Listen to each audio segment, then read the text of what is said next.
I got it from my father, who has it, and his brother has it, and his father had it. So he struggles to walk quite severely. My father's brother doesn't walk, and my father's father didn't walk either. So that's the path that it's sort of led, but I found out that I had it a lot younger than when they found out they had it. I was in my early teens and they were sort of mid-30s. So we went to a few specialists, but they really don't have enough details or enough research to back up things that you can do to prolong it or to stop it or to do anything with it. Most of the time you just get told that stress is the worst thing for it.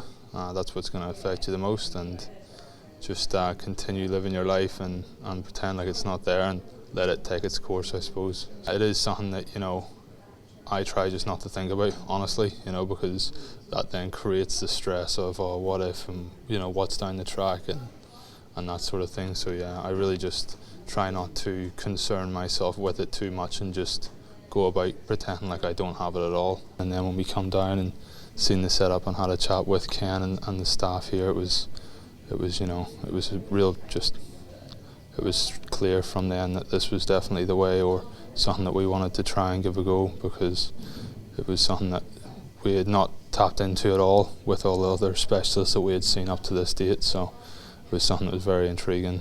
The movement that you learn from literally a day-to-day basis, and the more range you have and less restrictions, and the way you can feel the change within being in here a couple of hours is just, it's overwhelmingly unbelievable. Really, it is quite hard to get your head around. At the end of the day, you finish up here and you're like, you don't actually have a problem.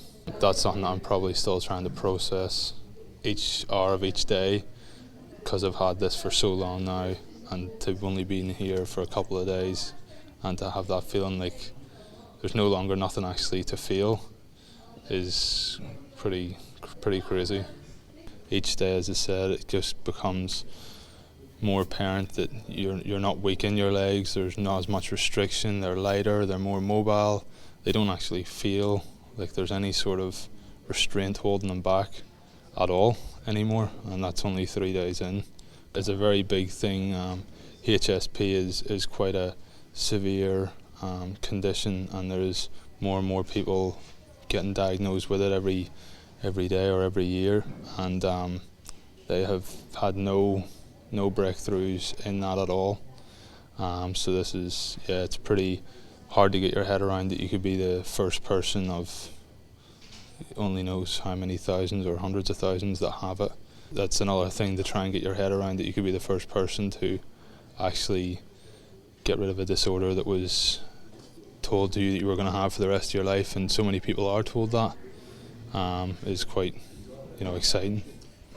Before it was just staying active, but now it's really building on what I know can help and get me better through the long run, for family and everything else, and myself. So that's really where I'll be for the next however many years it takes, is to focus on strengthening, building, and whatever way Ken and the rest of the team here want me to go, that's, I'll fully trust and believe in what they say. So it can be very overwhelming at some stages, but you're in a very safe place and you know that everything's going to be okay, and that's just your body getting out whatever it has to get out, because it's not used to going through anything like this, you know, and it can be quite confrontational, but as it says, you just got to get back into that mindset that you're in a safe place and this is all completely normal and it's helping you.